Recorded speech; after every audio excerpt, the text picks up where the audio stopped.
Waislamu mara nyingi wanapenda kusema kwamba Paulo alifundisha vibaya, alivuruga injili, alileta mafundisho ambayo hayakuwa ya Yesu. Alikuwa ni mpinzani wa injili iliyo kweli na mpinzani wa Yesu. Ukisema kwamba, lakini ukisoma rejea za walimu wa mwanzo wa Kiislamu, wao walimtambua kama mtume, mara nyingi utajibiwa kwamba sisi tunafuata Qur'ani tu, hatufuati watu. Tatizo ni kwamba Qur'ani haimtaji Paulo rasmi. Kwa hiyo haina kauli juu yake, haina hoja juu yake, haina la kusema juu yake. Unaona? Kwa hiyo kama tutapata kujua Qur'ani inasemaje juu yake, inabidi tutumie njia nyingine, na tutafanya hivyo leo. Inasema hivi kwamba wafuasi wa Yesu Kristo, yani Wakristo wa kweli, watatawala mpaka siku ya kiyama. Wataongoza mpaka siku ya kiyama.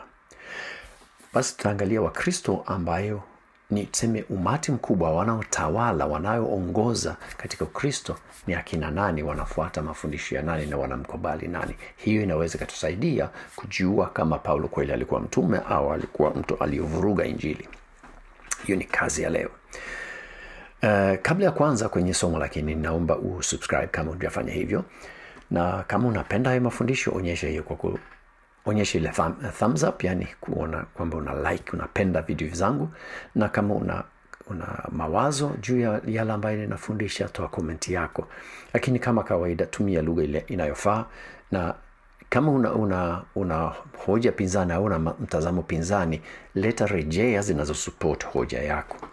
Hiyo inasaidia kama tutakuwa na mjadala. Ukisema tu maneno bila kuwa na rejea, ni maneno yako na hayana support yoyote, na siwezi kuona kwamba yana uzito. Anyway, tuanze. Kwa hiyo tunajiuliza, Paulo alikuwa ni mtume wa Mungu? Tutaangalia rejea za Biblia.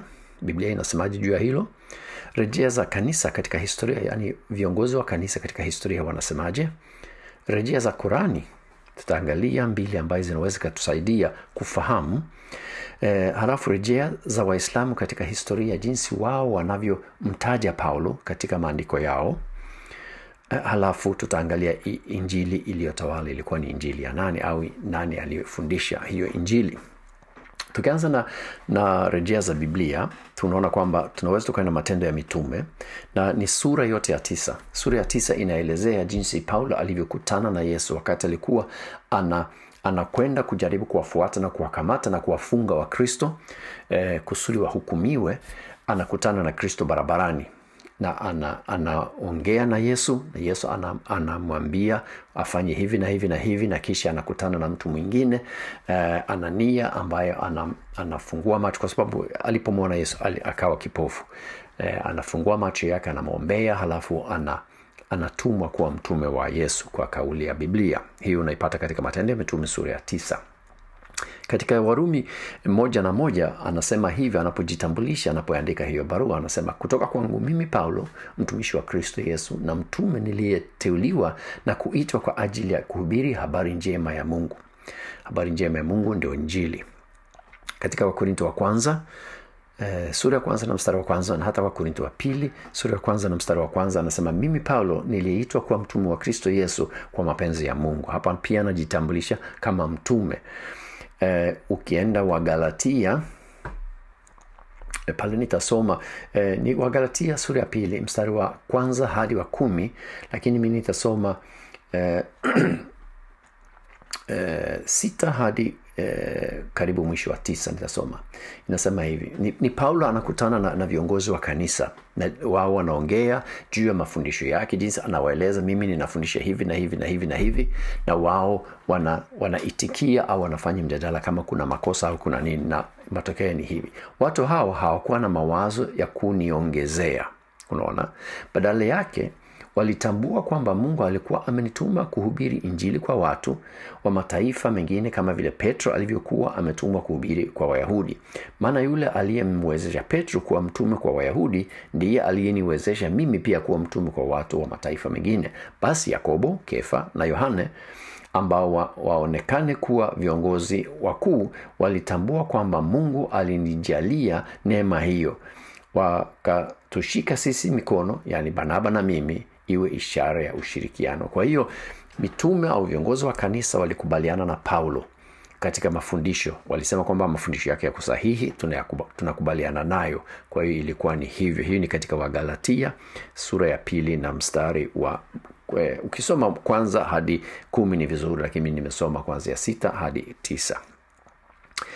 Ukiangalia vitabu vingine vyote vya Paulo, anajitambulisha kama mtume. Kwa hiyo yeye mwenyewe anajitambua kama mtume. Tukienda katika rejea za kanisa katika historia, tunapata mmoja wa kwanza anaitwa Polycarp. Yeye alikuwa ni askofu na aliishi kuanzia mwaka 69 hadi 155 roughly, na anawaandikia wa Filipi. Na ni wa Filipi hawa ambayo pia unaweza ukakuta Paulo anawaandikia. Anasema hakuna anayeweza kuiga hekima ya mbarikiwa Paulo. Alipokuwa kwenu alifundisha kwa uhakika, na hata maandiko yake ni ya uhakika. Yeye anamkubali kama mtu ambaye ana mamlaka na anajua anachokifundisha na hakosei. Tukiendelea tunapata Ignatius ambaye pia alikuwa ni askofu Antiokia. Yeye aliishi kuanzia 35 hadi 107. Yeye pia anamtaja Paulo kama mtume. Tukiendelea na Papias watatu, pia yeye alikuwa ni askofu. Hierapolis aliishi 60 hadi 130. Yeye pia anamnukuu Paulo akimkubali kama mtume. Kwa hiyo na tukiendelea katika historia tunakuta kanisa kuu, tuseme kanisa imemkubali na imemtambua Paulo kama mtume tangu mwanzo na imetumia maandiko yake. Kwa hiyo haina shaka. Tukienda kwenye Korani sasa, hapa sasa kuna mambo kidogo ambayo tutaangalia. Tunaanza katika Al-Imran ambayo ni sura ya 355. Inasema hivi: pale Mwenyezi Mungu aliposema, ewe Isa, mimi nitakufisha na nitakunyanyua kwangu na nitakutakasa na wale waliokufuru, na nitawaweka wale waliokufuata juu ya wale waliokufuru mpaka siku ya kiyama. Kwa hiyo wale ambayo wanamfuata Yesu, hao ni wa Kristo, watawekwa juu ya wale wengine. Sura ya 61 na mstari wa 14 inasema hivi: enyi mlioamini, kuweni wasaidizi wa Mwenyezi Mungu, kama alivyosema Isa bin Maryam kuambia wanafunzi wake, nani wasaidizi wangu kwa Mwenyezi Mungu? Wakasema wanafunzi, sisi ni wasaidizi wa Mwenyezi Mungu. Basi taifa moja la wana wa Israeli iliamini na taifa nyingine lilikufuru. Basi tukawaunga mkono walioamini dhidi ya maadui zao, wakawa wenye kushinda. Kwa hiyo wale ambao waliamini na kufuata Yesu, wao walikuwa ni washindi. Rejea za Waislamu kuhusu Paulo tutaweza kusoma kidogo, na wao wanatoa comment kwenye sura moja katika Korani ambayo ni sura Yasin ambayo ni 36, na wanatoa comment juu ya mstari wa 13 na 14, na nitayasoma hapa kwanza tuyasikie, halafu tutakwenda kuangalia ni nini. Na wapigie mfano wa wakazi wa mji walipowafikia waliotumwa. Tulipowatumia 2 wakawakanusha, basi tukawazidishia nguvu kwa mwingine 3, wakisema hakika sisi tumetumwa kwenu. Aya hizo 2 zinakuwa na commentary sasa. Yani ni wale wasomi wa Kiislamu wanasema maana ya hao watu ni akina nani. Ibn Abi Hatim anasema mmoja wa mitume ni Paulo, alafu wengine anawataja ni Simoni na Yohana. Kwa hiyo anasema kwamba hawa 3 ni Simoni, ni Yohana na ni Paulo. Al-Jurjani anasema Tomaso na Paulo ni wale wawili waliotumwa kwanza. Al-Bagawi anasema Yohana na Paulo na Simoni. Al-Tabarusi anasema Simoni na Yohana na Paulo. Al-Jawazi anasema Yohana, Simoni na Paulo. Wote hao ambao wanatoa comment juu ya hiyo sehemu, mmoja wapo ya wale waliotumwa ni Paulo. Kwa hiyo wao wanamkubali kama mtume, wanamkubali. Hata Al-Qurtubi anamtaja Paulo miongoni mwa mitume anapoelezea wapi waliokwenda baada ya kukubali kuwa wasaidizi wa Allah. Pala anaorodhesha huyu alikwenda huku, huyu alikwenda huku, huyu alikwenda huku, na Paulo yumo miongoni mwao kama mmoja wa mitume. Kwa hiyo hao walimu wa zamani katika Uislamu hawakuwa na matatizo. Hawakusema kwamba Paulo hakuwa mtume, hawakusema kwamba alivuruga kitu. Alikuwa ni mmoja wapo wa mitume walioeneza Ukristo. Injili iliyotawala je? Kwa sababu katika Al-Imran tulijifunza kwamba injili wanaofuata mafundisho ya kweli ya Kristo, yani Ukristo wa kweli utatawala hadi siku ya kiyama. Haipingiki kwamba Ukristo ambao imetawala toka wakati wa mitume hadi leo ni Ukristo unaojenga na kukubali mafundisho ya Paulo. Hiyo haipingiki. Wakristo duniani mpaka leo, tangu mwanzo mpaka leo, tunakubali mafundisho ya Paulo. Kumekuwepo makundi wadogo ambayo wanamshusha, lakini umati unaoongoza, Ukristo unaoongoza, tumekuwa tukikubali Paulo. Kwa hiyo Qurani inakubali mafundisho ya Paulo kwa sababu inasema kwamba watakao tawala hadi siku ya kiyama ni wale Wakristo wa kweli. Wale wengine wanaweza wakachipuka halafu wanapotea, lakini wale Wakristo wa kweli watatawala. Na ndio hao ndio sisi ambayo tunaamini Yesu, tunamwamini na tunamfuata pia mafundisho Paulo. Paulo anafanua mafundisho ya Kristo. Inasema Ukristo wa kweli utatawala hadi siku ya kiyama. Kama Ukristo unayotawala leo si wa kweli, Qurani inasema uongo.